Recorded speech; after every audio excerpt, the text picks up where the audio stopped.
What we're going to do is we're going to simplify rationals and find excluded values.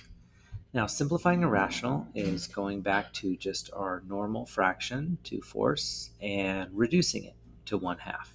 And that's what we're doing with the rationals. We're taking two polynomials, the numerator and the denominator, and what we're doing is we're simplifying them. So with the first one, we see that they both have an x plus 5, so we reduce it, and it becomes 1 over x plus 1. Now that right there is how we simplify it. Finding the excluded values is what gives us 0 in the denominator. And the reason that it's called an excluded value is because we can't divide something by 0. So we need to know the values of x that give us 0 in the denominator. Now, we see that for the first binomial, if we plug in a -1, -1 plus 1 is 0. And if we plug in a -5, -5 plus 5 is 0. So our excluded values would be x cannot equal -1, because that would give us 0 in the denominator, or -5. Now for the next one, it's a little bit more complicated because it's not factored. So in order to cancel, what we need to do is we need to factor first. X squared minus 4 is a special factoring pattern, and it would be x minus 2 and x plus 2. For the denominator, we're looking for two numbers that multiply together give us -6, add up to -1, and that would be -3 and 2. So what we have is x minus 3, and we have x plus 2. Now when we're looking at this, we're looking to see what they have in common, and we see that they both have an x plus 2. So our simplified answer is x minus 2 and x minus 3. Now when we're stating our excluded values, what we're doing is we're looking at our denominator and we're seeing what values give us 0 for the denominator.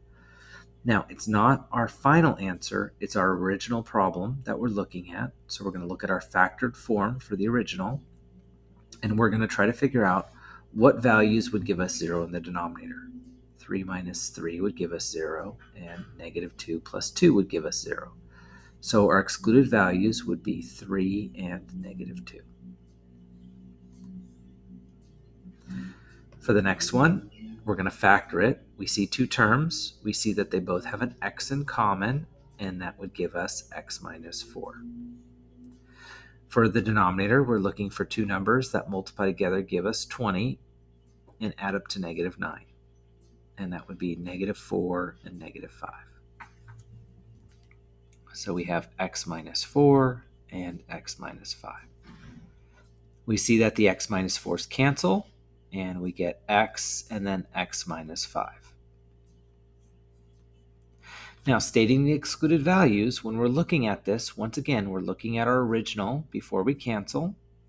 We're trying to figure out what would give us 0 in the denominator because we can't divide something by 0. And we see that if we plug in a 4, 4 minus 4 is 0. If we plug in a 5, 5 minus 5 is 0. So our excluded values would be x cannot equal 4 or 5. Looking at letter D, once again, we're going to continue factoring.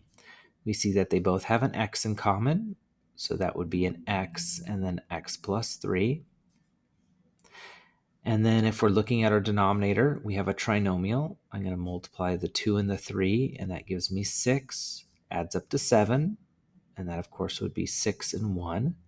Because of the leading coefficient of 2, I'm going to divide each of those by 2, and I get x plus 3 and 2x plus 1.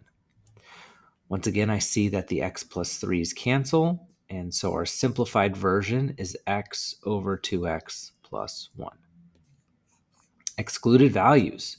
If we're looking at our excluded values, it's what gives us 0 in the denominator. And so the first case is really easy to see. That would be -3. The second one's a little bit more difficult. If you're not sure how to do it, what you can do is you could take it, the expression, and set it equal to 0 and just solve it. So we subtract the 1, we divide it by 2, and we get -1/2.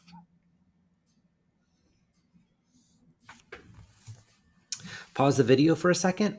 Try those next 4 on your own and see how you do. Looking at letter E, with this one right here, I'm going to factor the top to 2 and then x minus 2. And I see that the 2 and the 12 could cancel, 1 and 6. So I have x minus 2 over 6. Now, excluded value for this one is a little tricky because notice that there's no x values. So the excluded value would be none.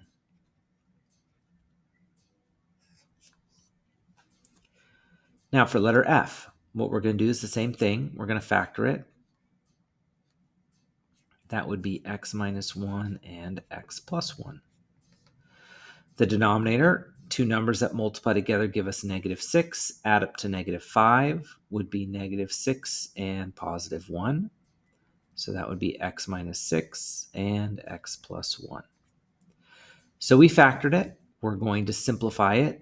We have x plus 1's cancel. So we have an x minus 1 and an x minus 6. That would be our simplified answer. And then when we're finding our excluded values, what we do is we look to see what would give us 0 in the denominator. 6 minus 6 would give us 0. Negative 1 plus 1 would give us 0. So that means that x cannot equal 6 or negative 1. Looking at letter G, we see they have an x in common, and that would be an x plus 8.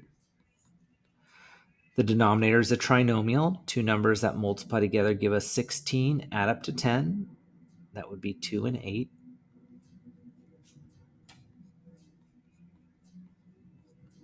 We see that the x plus 8's cancel. We get x over x plus 2. And when we're looking at for our excluded values, once again, we're looking to see what gives us 0 in the denominator. And we see that a negative 2 and a negative 8 would give us 0. Okay, for our last one, we see that they both have an x in common. So we're going to factor out an x, and we have an x minus 1. With the denominator, we're going to multiply the 3 and the 2, and that gives us 6 and negative 7. So negative 6, negative 1. Since there's a leading coefficient of 3, we divide each of those by 3. And we have x minus 2 and 3x minus 1. Now with this one right here, it's a little bit different. We're looking at it and we see that nothing cancels. So we're just going to leave it.